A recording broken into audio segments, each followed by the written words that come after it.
is Zion Williamson, man. It's just crazy. We got some news a couple more days ago. Basically, sources came out and the team came out and basically said that his foot hasn't fully healed and he's still been experiencing some pain once they kind of said that he can participate once again in 5-on-5 contact or just basketball related activities. So I don't know if I should be blaming, the people that performed this surgery or basically his dieting or basically like his work ethic in general as well too. So that's another big blow as well. Obviously Zion was the 2019 number one pick coming out of Duke as well too.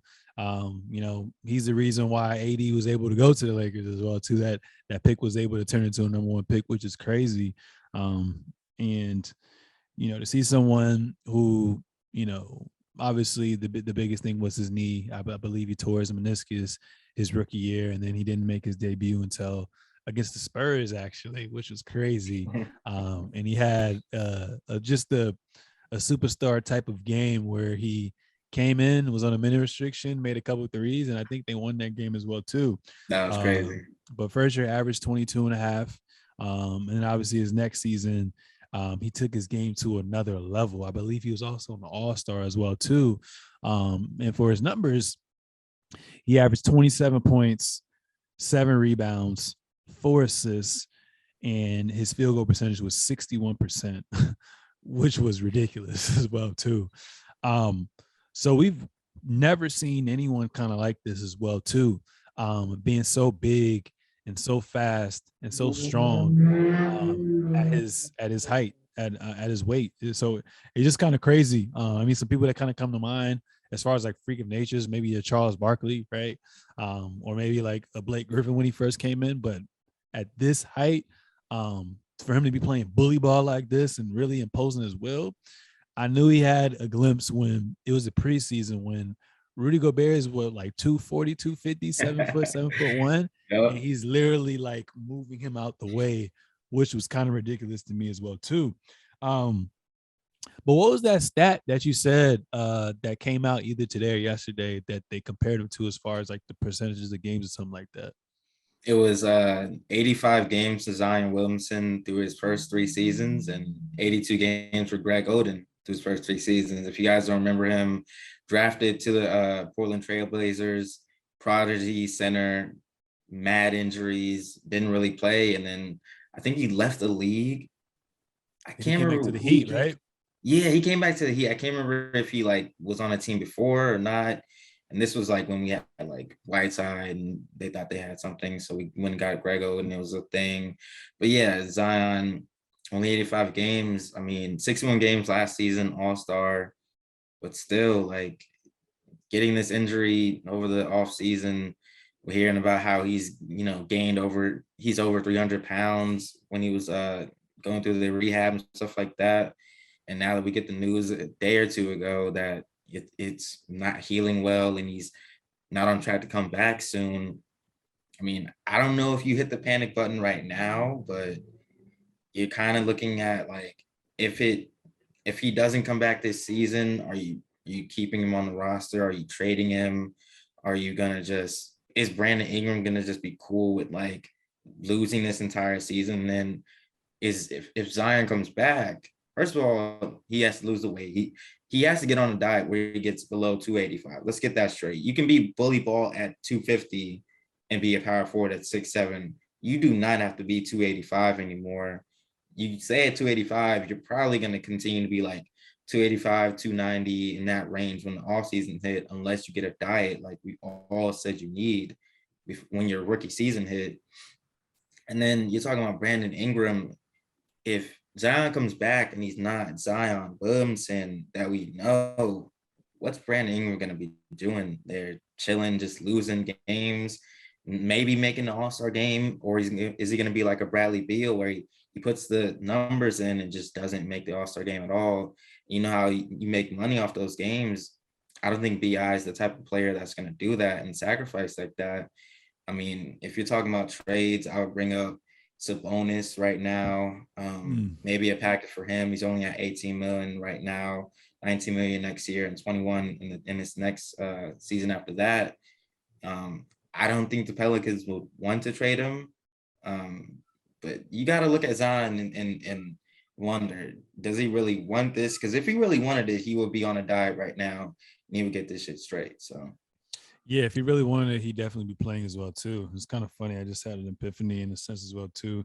It's crazy, right? Like these guys who the Elon Musk, the Bezos of the world, right? They got all this money, right? They want to try to explore space, and they don't even want to try. They don't even want to try to find ways to help Earth feed the hunger, get rid of people being poor, invest money into these mental health facilities. They don't want to do none of that when they got all the tools at their disposal, right? And when I say that, I say that with Zion Williamson as well too. He has the top trainers in the world, right? And yet at 20 years old, you're going through all this as well too. When we know, and we've been talking about this even before he got drafted, what he's going to have to do to sustain this level of excellence as well too. Like you said, I think it comes down to the mentality as well. Because what you said, been over 300 pounds. That's ridiculous. For 300 pounds in the offseason, that's crazy. 6'6", that's ridiculous. Like you said, I think he can be a solid 245, 250, even 260, and still put up these comparable numbers as well too. Because we're in an era now where it's all about small ball. It's all about playing outside in. So you can definitely still be as dominant, but you need to cut down that weight. You need to eat right. You just have to have the mentality as well too. Because I mean, we talked about Greg Oden, prodigy coming out of college. We literally thought he had next, and he was promising, but injuries always seem to prevail as well too. Obviously, with Greg Oden, I don't think it was never really his weight. I think some people just don't get the right cards dealt to them as well too. But to be only 20 years old and have 2 seasons under your belt and only play 55% of those games, it's kind of ridiculous as well too. And I was just looking at the bevy of injuries that he kind of had as well too. His knees, his ankle, his thumb, his finger, now his foot. I mean, that's a lot at the lower body as well too. So I think the Pelicans, they're in a good position with draft picks. I mean, you're not going to do anything this year. I mean, all you can do is if you want to build up Brandon Ingram's stock. But I really want to see that experiment with Brandon Ingram and Zion coexisting and kind of building around them, because I do think that when it's all said and done, they could be the cornerstones of that franchise if built correctly and if health prevails over injury as well too. But I think they should just shut them down, try to get another high pick, kind of do what they did with Shy last year as well too, where they show promise with him, like Ingram. Obviously, we know he's an all-star caliber player, and then just shut down and just prepare for the future as well too. To answer your question about the whole Sabonis trade, I mean, you saying what he only making $20 million a year, which is a very, very friendly contract to move around in general. So if the Pacers want to make moves and get something good back, an expiring contract, a team that's ready to compete or that needs that last piece can definitely pick them up as well too. But I don't think Sabonis is going to be in that conversation of going on the rebuild, especially when they're kind of in the rebuild right now as well too. So if I'm the Pelicans, I'm going to give it one more season next year, because I think that's either that year or the year after will be when his rookie contract is over or when he's available for rookie extension. I think you let him heal up, let his foot heal up, let him go on this regimen.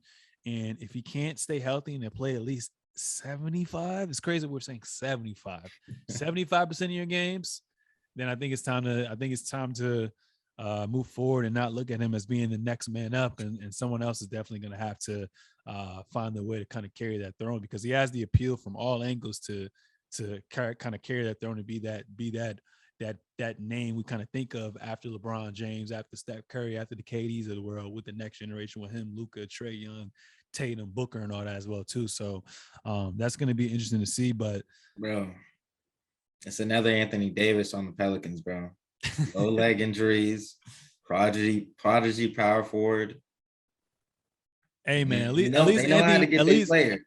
Anthony Davis played a good amount of seasons, took his team to the playoffs twice, and when it mattered most, he was at least there. He may have not had the best team built around him, but he was at least there as well too. And I just want Zion to be there as well too. Like I said, only played 55% of games, and we don't even know if he's going to play this season at all. Because if you're not competing for anything, I know the whole point of the playing basketball is to compete. If you're not competing for nothing, when we thought you're going to make leaps and jumps or whatever, then I don't know. But yeah, I don't see Zion playing for the rest of the year. And I really hope he's not in any doesn't have any form of being labeled as being damaged goods, because I love this guy. I'm a Duke fan. I really want the best for him.